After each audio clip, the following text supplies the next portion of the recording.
Olá, pessoal! Como vocês estão? Tudo bem com vocês? Galerinha, vamos dar continuidade então no nosso. Deixa eu limpar a câmera aqui, galera. Deixa eu dar uma limpadinha aqui na câmera. Vamos dar continuidade na nossa, no nosso conteúdo, né? Vamos trabalhar de maneira ágil aqui para que nós possamos sempre construir cada vez mais um portfólio interessante aqui dentro do nosso canal, tá bom? Pessoal, as coisas têm acontecido, algumas pessoas têm nos procurado e nós temos gerado aqui alguns conteúdos bem legais e nós iremos continuar nessa sistemática. Para aqueles que estão chegando aqui, nós vamos falar hoje de VSM, continuar falando, tá? Do VSM, dessa ferramenta. Lembrando que nós trabalhamos várias ferramentas até aqui e hoje nós vamos continuar dando continuidade no VSM, pessoal. Value Stream Mapping, tá? O mapa do fluxo de valor, galera. Mapeando o fluxo de valor aí. Então, se você ainda não teve contato com o nosso conteúdo, com o nosso perfil, entre lá. Por que eu crio esse conteúdo educativo, pessoal? Porque eu tenho uma tese que é o seguinte.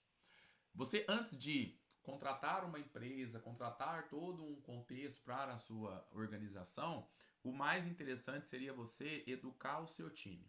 E aí eu faço conteúdos educativos para que amanhã depois, se você precisar de um conteúdo onde você precise passar para os funcionários de base, por que é interessante todo esse contexto Lean? Aqui no LinkedIn eu trabalho exclusivamente a metodologia Lean Manufacturing, que é uma metodologia que eu tive contato lá em 2009 e desde então eu nunca mais deixei de ter 2007, perdão. 2007 eu comecei a trabalhar com Lean Manufacturing e nunca mais eu parei de trabalhar com essa ferramenta, sempre desenvolvendo e aprendendo mais dentro das empresas, das organizações em que eu atravessei. Então eu comecei a minha jornada no escritório, vim para o chão de fábrica, hoje eu trabalho na área da educação e vejo quão importante é a educação, o processo educacional dentro da mente das pessoas. Pessoal, é muito importante que você eduque o seu time antes de você implantar qualquer sistema. Eduque o seu time. Aporte na educação. Hoje nós temos, infelizmente, um sistema educacional falho. Então, aporte na educação. E eu estou aqui para falar. Se você precisar levar educação para o chão de fábrica, e aí eu falo, Rodrigo, qual que é o seu público? Aqui para nós, pessoal do chão de fábrica, porque eu conheço a linguagem, eu tenho a linguagem. Eu sei como destravá-los para que eles possam entender a linguagem. Então, eu sei como chegar neles. Às vezes você contrata um palestrante, Rodrigo, a galera do chão de fábrica é difícil você trabalhar, eles não têm. É claro, você não adapta a linguagem para eles. É muito importante que você adapte a linguagem para o pessoal. É muito importante que você tenha esse zelo, essa preocupação dessa adaptação da linguagem. Porque muitas vezes eles não têm um acesso à informação, eles não têm conhecimento apurado, eles não têm uma série de coisas. Então não adianta você querer chegar e pegar o seu time operacional, colocar junto com o tático e mandar para fazer uma. Não vai acontecer. É muito importante que você tenha esse, esse, esse zelo com eles. Isso é fundamental. Tenha esse zelo com o seu público. Então traga pessoas que consigam entendê-los, compreendê-los e converter os conceitos numa linguagem que vai entrar na mente deles. É isso que é necessário. Muitas vezes nós lemos um conteúdo. Por que muitas vezes nós não compreendemos um conteúdo? Porque nós não temos a docilidade de transformar aquele conteúdo, aquela linguagem, aquele contexto para a nossa realidade. Isso é muito importante. Então eu me coloco aqui à disposição das empresas, à disposição da galera, para quê? Para justamente isso. Transformar uma linguagem muito mais técnica, conceitos muito elaborados, trazer para uma simplicidade que essa é a finalidade de Lean Manufacturing, pessoal. O pensamento enxuto. Olha só que os japoneses fizeram. Cara, primeiro eu vou vender, depois eu vou produzir. Cara, isso é a espinha dorsal de qualquer ferramenta Lean. Primeiro eu vendo, primeiro eu entrego, depois eu produzo, depois eu compro. Então por quê? Nesse processo eu vou comprar somente o que é necessário.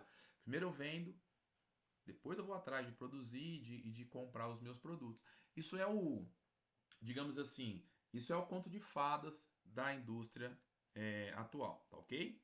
Pessoal, então nós vamos hoje trabalhar um contexto um pouquinho mais. Então nós vimos, tá, o mapeamento de fluxo de valor, como ele funciona, os benefícios, para quem que ele serve. dá uma analisada dos nossos conteúdos anteriores. Lead time, cycle time, tech time, wipe, nós entendemos um pouquinho. Nós vimos como implementar, né? Claro que, pessoal, de maneira muito introdutória. Outro detalhe, aqui nós vamos aplicar o ciclo PDCA na prática, no nosso canal. Então, por exemplo, nós vamos falar de Kaizen de novo daqui a um tempo. Nós vamos falar de Kaizen de uma maneira melhorada. Nós vamos falar de Kanban, ainda não falei de Kanban, mas nós vamos repetir. Por exemplo, eu vou falar de novo de VSM de uma outra forma, melhorada. Eu vou fazer uma análise, vou entender o que está acontecendo, o porquê que muitas vezes o conteúdo não chegou. Então eu vou sempre readaptando para entregar o melhor conceito, tá ok? Nós trabalhamos mapear o estado atual, isso aqui é muito gostoso, pessoal. Analisar e calcular as métricas, desenhar o estado futuro, criar um plano de implementação e implementar as melhorias. Então nós trabalhamos tudo isso, tá ok? E aí, hoje nós iremos trabalhar as linguagens visual do SM. Então aqui, pessoal, é onde nós trabalhamos, né, a nossa linguagem visual, ok? Então existem alguns símbolos que são padrões dentro do contexto para que nós possamos desenhar ali o nosso mapa, tá bom? Então vamos lá, vamos entender um pouquinho como que funciona isso. Símbolos para representar diferentes tipos de processo. Então, processo. Então nós temos aqui o quadradinho. Processo. Descrição. Representa uma etapa do processo que agrega valor. Quando usar? Use para mapear cada operação que transforma o produto. Exemplo, montagem, soldagem, inspeção. Ok? Então, que transforma o produto. Processo externo é o triângulo. Processo realizado por fornecedor externo. Quando usar? Para operações terceirizadas ou subcontratadas. Exemplo, tratamento térmico, pintura externa, ok? E o círculo, processo compartilhado, descrição. Processo usado por múltiplas famílias de produto. Quando usar? Quando o mesmo processo atende diferentes produtos. Exemplo, estamparia, centro de usinagem, ok? Então, esses são alguns símbolos que nos ajudam a descrever o nosso mapeamento, o fluxo do processo. Pessoal, eu tinha dito na aula anterior, no conteúdo anterior, que nós iríamos. Eu tenho um cliente onde nós estamos aplicando ali uma abordagem, tá? Estamos ajudando ele a criar uma abordagem. Eu vou pedir autorização para ele para que nós possamos, de fato, trazer uma realidade e aí a gente vai montar o fluxo. Então, a próxima vez que eu trazer esse conteúdo vai ser na prática, porque às vezes fica mais fácil de você entender. E aí eu te digo por que nós estudamos essa ferramenta. E eu queria trazer para você o porquê que nós estudamos essa ferramenta. O porquê que eu trago essa ferramenta aqui. Olha que interessante. Se você educa o seu chão de fábrica, se você educa a galera que está trabalhando ali com você no dia a dia, quando a empresa terceira que você contratou para implantar, de repente, uma ISO, que você trouxe para elevar o padrão, padronizar a sua empresa, se o seu time está familiarizado com esse processo, fica muito mais fácil dele entender o que está acontecendo. E, geralmente, por que as implantações falham? Falta de entendimento no processo. Deixa eu contar uma coisa para vocês. Eu trabalhava numa empresa e a empresa comprou um sistema muito robusto na época. O mais robusto da época. Pessoal, o que aconteceu? Comprou e começamos, né, instalar o produto. Era um produto house, né? A gente chama de soft house, era um soft house, um programa de casa, né? E aí trouxe esse programa institucional, top. Cara, mas a gente não entende o programa. Eu fui várias vezes na cidade de Ribeirão Preto, e não foi uma ou duas vezes, eu fui várias vezes na cidade de Ribeirão Preto aprender a operar o sistema. E teve um dia que eu virei pro instrutor, que por sinal era um cara muito foda. A gente chama de mosca branca esses caras no mercado. E ele meio que inconformado, a gente acabou pegando uma certa amizade. E ele falou, cara, esse processo da empresa é um pouco falho, porque eles ensinam vocês a operar, mas eles não ensinam como que funciona o sistema. Como que o organismo do sistema funciona. Gente, porque eu trabalhava no departamento pessoal na época. Então, era o DP, então eu fiquei. Teve a migração da folha de pagamento. E ali eles falaram o seguinte, não, vai ter alguns dados que você vai ter que preencher na mão, porque o sistema house de vocês não contempla todas as informações necessárias. Show de bola, beleza. Mas, cara, e aí nós não entendíamos o porquê que faltava aquele tanto de informação, o quão isso era importante para a próxima etapa, por que a etapa anterior dependia de algumas situações, então a gente não tinha a ideia do compartilhamento das ideias. Olha só. E aí, naquele momento, eu comecei a prestar mais atenção no todo eu tinha uma certa liberdade dentro da empresa de circular por vários setores da empresa. E eu comecei a prestar atenção. Conversei com o pessoal do TI, falei, cara, tá assim, assim, assado. Eu posso entender como que funciona cada processo do sistema, indo nos departamentos e conversando com a galera? Ele falou, não, beleza, Rodrigo, você conversa com todo mundo. E eu comecei a entender como que estava funcionando, por exemplo, lá no fluxo do vendas, como que estava funcionando no compras, como que estava funcionando no financeiro, como que estava funcionando na contabilidade. E aí, quando eu fui para a contabilidade, eu comecei a entender o quão era importante as informações que eu digitava ali. Olha para você ver como, porque é tudo amarrado, folha de pagamento, contabilidade, financeiro. Aí eu comecei a entender, eu falei, puxa vida. E aí eu fui para a produção, e aí eu entendi o quão era importante eu ter todos os dados muito bem amarrados. A folha de pagamento isso era um inferno na época, era dois sistemas que eles não eram o mesmo, então tinha que ter uma integração, uma conversa entre os dois. Tinha o sistema de ponto e a folha de pagamento eram sistemas diferentes por causa do cartão, enfim. Cara, quando eu entendi a dinâmica do sistema, ficou muito mais fácil operar o sistema. E aí, claro que isso demorou um tempo. Depois, o dono da empresa, ele tinha, aos sábados ele ia visitar, tal, ele passava para ver como é que estava. E em época de folha de pagamento, a gente ia trabalhar aos sábados, fazia serão, porque tinha que, quem trabalha no departamento pessoal sabe como funciona. E aí então dono da empresa, ele chegou num sábado a gente estava lá, ele entrou no departamento pessoal e começou a conversar com a gente tudo, e aí como é que tá?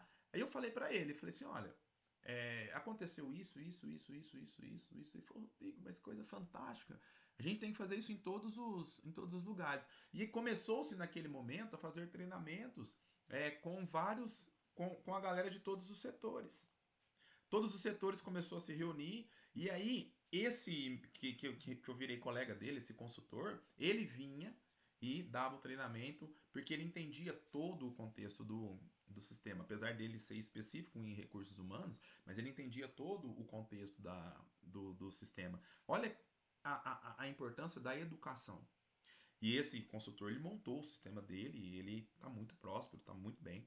Mas olha a importância de você entender, educar a galera. Olha a importância da educação. Então vamos para o VSM novamente. Então aqui nós temos, pessoal, os símbolos que nos ajudam a mapear esse fluxo. Então nós temos o quadrado, nós temos o triângulo, nós temos o círculo. Em cada parte, em cada processo, depois eu vou tentar desenhar para vocês trazer aqui alguns documentos de mapeamento que vocês vão entender direitinho, tá ok? Então nós temos aí o VSM. Algumas práticas, dicas essenciais para criar mapas eficazes. Use símbolos padronizados, mantenha consistência usando os símbolos VSM internacionalmente reconhecidos. Porque o que acontece? Conforme o tempo vai passando, nós vamos criando metodologias próprias e isso é altamente natural para a gente entender. Né? A gente vai criando símbolos para ficar mais veloz e a gente vai. Isso é natural de acontecer. Às vezes você pega o consultor que não usa os símbolos que são padrões. Mas aí, quando você precisa conversar entre várias pessoas de vários ambientes diferentes, se todos conhecem os símbolos de maneira universal, fica mais fácil a conversa, tá ok?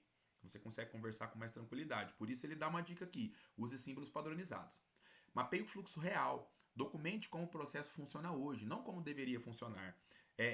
Isso aqui é uma tendência que nós temos, de já querer desenhar o fluxo como ele deveria. E isso é uma tentação, tá ok? Não, nós precisamos ser fiéis no fluxo, precisamos desenhar ele direito. Seja específico nas métricas. Inclua dados reais como tempo de ciclo, setup, disponibilidade e qualidade. Isso daqui, como exige tempo e exige uma certa é, demora, porque é um processo e processo costuma ser chato, tem consultor, principalmente os caras que já vão sendo mais de tempo, que eles meio que é, não esperam, eles fazem as coisas meio que no olhômetro, eles não utilizam as ferramentas. Quando o cara é novo, não. Quando o cara é novo, ele quer mostrar serviço, ele vai com o cronômetro na mão, pá, e anota, e coisa, e faz, e testa, então ele faz tudo direitinho. Mas conforme o cara vai subindo, o cara vai perdendo um pouco da paciência. O cara vai perdendo a paciência, vai perdendo a capacidade de esperar ele vai perdendo a capacidade de esperar, de ter lá o cronômetro, o contador. Então, e o cara vai conversando na máquina com o operador, vai virando aquele negócio, o cara vai fazendo as coisas nas coxas. Não estou falando que o trabalho dele não fica bom. Mas aquela confiabilidade estrita, 100%, ela acaba que perdendo um pouco a valoração. Outra, o, muitas vezes também o cara que é muito experiente, ele utiliza aquilo. Mas o que nós precisamos entender? A nossa experiência, ela agrega muito valor, mas para o novato não. Então a gente precisa ter esse cuidado. Porque às vezes a gente olha, às vezes tem consultores aí que trabalham há 30 anos com mapeamento de fluxo de valor, o cara já entra dentro da fábrica, ele entra, ele numa olhada ele já sabe o que tem que fazer. E acontece mesmo, galera. Então, tem um pessoal que é ninja demais. E envolva a equipe. Faça o mapeamento com quem executa o trabalho diariamente. Pessoal, ó, alguns benefícios do VSM. Descubra o VSM como, né, transforma a organização gerando resultados mensuráveis. Galera, aqui nós temos algumas métricas aqui. Aqui são dados, pessoal, que a gente acaba captando, mas isso aqui são dados, digamos assim, universais, tá ok? Reduz mesmo 75% de desperdício, melhora o lead time em 60% e aumenta o ROI em 300% em 12 meses. Isso aqui é uma realidade, porque o que acontece? Tem muita empresa que é muito precário, sabe? Igual eu dei aqui a notícia para vocês de uma empresa na aula passada, que as máquinas, uma operação aqui é outra a um quilômetro de distância. Então, aí fica complexo, sendo que você poderia colocar uma. Aí tem um detalhe.